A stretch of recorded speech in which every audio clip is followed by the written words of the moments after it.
Bonjour à tous, bonjour Mathieu et bonjour Cyril. Bonjour Baudouin. Merci de nous accueillir sur le stand Leica au salon de la chasse de Rambouillet. Il y a ici dans le public énormément de personnes qui chassent le grand gibier et notamment à l'approche. Et pour bien chasser à l'approche sur à l'affût, il faut une bonne paire de jumelles. Et en arrivant sur votre stand, Mathieu, vous m'avez dit il faut qu'on présente au lecteur de chasson.com cette nouvelle jumelle Geovid 32.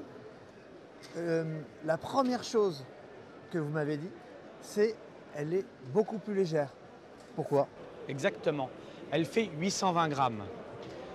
Pourquoi elle est plus légère? Je vous invite, Baudouin, à peser ce corps de lunettes. C'est 10 grammes. C'est 10 grammes. Mais une lunette finalisée comme celle-ci, c'est environ 780 grammes. Il faut savoir que dans un produit Leica, ce qui pèse lourd, c'est le verre que l'on met à l'intérieur, sa qualité, la technologie embarquée que nous mettons dedans et le caoutchouc, la gomme, puisque nous utilisons de la gomme naturelle et que ça a un certain poids. Ça veut dire que normalement, plus la jumelle entre guillemets est lourde, plus normalement on va mieux observer. C'était ce qu'on pensait avant, entre guillemets. Exactement, puisque la qualité, c'est le verre. Plus on met de verre et plus on met de verre de haute qualité, eh bien meilleure sera l'observation. Et donc, une jumelle lourde est une jumelle de bonne qualité. Donc, là où est la prouesse technique, c'est de ne jamais faire de compromis sur cette qualité optique, sur ces lentilles, sur cette technologie embarquée, tout en réussissant à réduire l'encombrement. D'accord. On en avait déjà parlé, Baudouin. Exactement. Il y a un certain temps, et je le rappelle, donc deux blocs optiques de même volume. Quand vous prenez un bloc optique d'une très belle qualité en termes d'optique, vous verrez que même si vous avez le même volume, la meilleure optique fera comme ça, sera beaucoup plus lourde qu'une optique bas de gamme. Donc, je le répète, on en avait déjà parlé, mais une bonne optique doit avoir un certain poids. Ces jumelles, elles sont évidemment télémétriques. On va pouvoir donc mesurer la distance qu'on va avoir avec un animal ou avec un repère particulier. Et je crois même qu'on peut maintenant enregistrer les points justement où on a par exemple tiré un animal, l'anchouse. Exactement. Alors très concrètement sur cette jumelle, nous le rappelons, c'est une 32 mm. Elle existe en deux facteurs de grossissement, 8 fois et 10 fois. Vous pouvez télémétrer avec.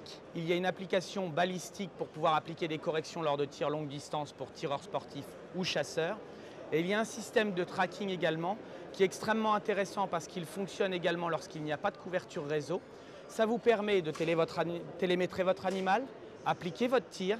Et si jamais par malheur il y avait un point de fuite et que l'animal devait partir du champ de vision, vous pouvez, grâce à ce tracker, retrouver votre point de tir sur le téléphone portable. Et on peut le retrouver à l'instant T, mais si, j'en sais rien, une semaine après, on avait envie de revenir sur le territoire, on peut retrouver de nouveau, c'est que c'est vraiment intégré. Exactement, et surtout là où c'est intéressant, vous devez appeler quelqu'un de l'UNUCRE, de la recherche au sang, pour retrouver l'animal. La personne n'est pas disponible tout de suite, il ne vient en plus que sur une trace fraîche le lendemain matin. Vous lui envoyez le tracking de la position où vous avez effectué votre tir. Au lieu de partir d'un mouchoir en papier où il a plu toute la nuit, qui a disparu et il ne retrouve pas l'anchouse, là il a un marqueur GPS, il sait que là où il doit attaquer sa recherche au sang, c'est ici. Comment on peut partager le marqueur GPS, le point? Tout simplement par SMS, en envoyant le lien, comme on le fait pour une invitation à déjeuner au restaurant. De la même manière. Exactement. Est-ce qu'il y a d'autres outils qu'on va avoir avec cette jumelle qu'on n'avait pas forcément Alors, la première chose qui est, et c'est surtout fondamental, c'est la compacité de ce produit et on revient dessus et on revient encore dessus, cette ergonomie Leica. Il faut savoir que Leica a été la première entreprise à inventer un appareil photo 24-36. C'est-à-dire que la photo n'était plus quelque chose de lourd, d'encombrant et de figé. On se déplaçait et on prenait notre point de vue. Donc dans l'ADN de l'entreprise Leica, on retrouve cette mentalité de faire le meilleur compagnon possible. Et chez nous, le meilleur compagnon possible, il est compact, il est ergonomique, il est fiable et il est performant. On peut montrer, je te coupe 2 minutes pour étayer ton argumentation, on peut montrer le M11 de Leica, qui est un format 24-36 avec un capteur tri-résolution qui peut développer 18 millions de pixels, 38 ou 60 millions de pixels.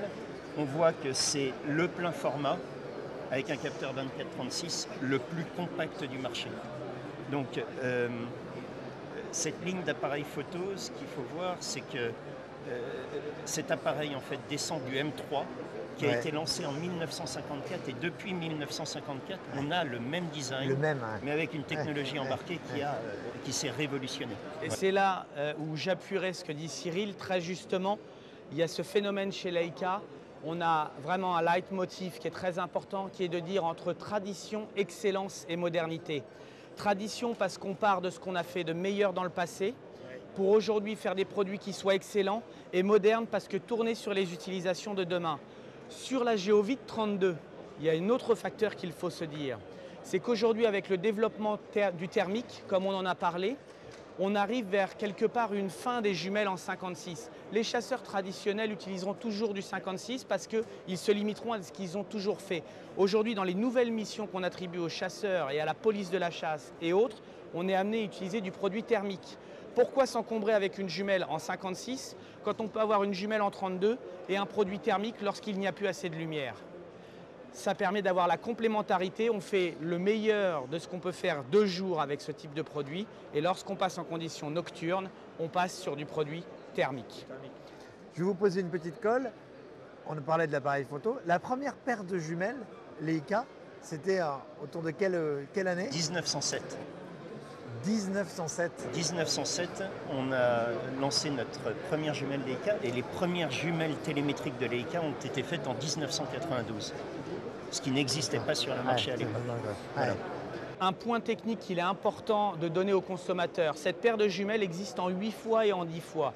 Et là, nous appelons les consommateurs à être vigilants lors du choix de leur matériel parce que dans un format Geovid en 42 mm, une 10 fois sera tout à fait confortable parce qu'on aura une pupille de sortie assez grande, on en avait déjà parlé dans une vidéo précédente.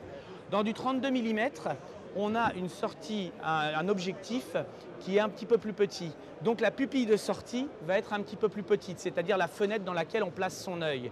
C'est pourquoi sur de la Geovid en 32, ceux qui voudront du détail vont être attirés naturellement vers le 10 fois, mais ceux qui vont vraiment chercher du confort et de la luminosité iront vers du 8 fois parce que la 8 fois sera plus confortable et aura une pupille qui sera quand même plus confortable. 4 mm de pupille de sortie en 8 fois, 3,2 mm en 10 fois, tu te souviens du calcul, 32 divisé par 10 ou 32 divisé par 8. C'est ça. Vous étiez ici au salon de la chasse de Rambouillet, vous serez évidemment au Game Fair, donc toutes les personnes qui nous regardent, n'hésitez pas à venir voir Cyril et Mathieu au Game Fair pour poser toutes ces questions-là sur les nouveautés, notamment la Geovid, le Calonox également, et puis surtout, on espère vous retrouver prochainement sur le terrain avec Mathieu et Cyril en quête de brocards ou autres animaux divers. Voilà. Merci beaucoup en tout cas. Merci de ta gentillesse, Baudouin. Merci beaucoup.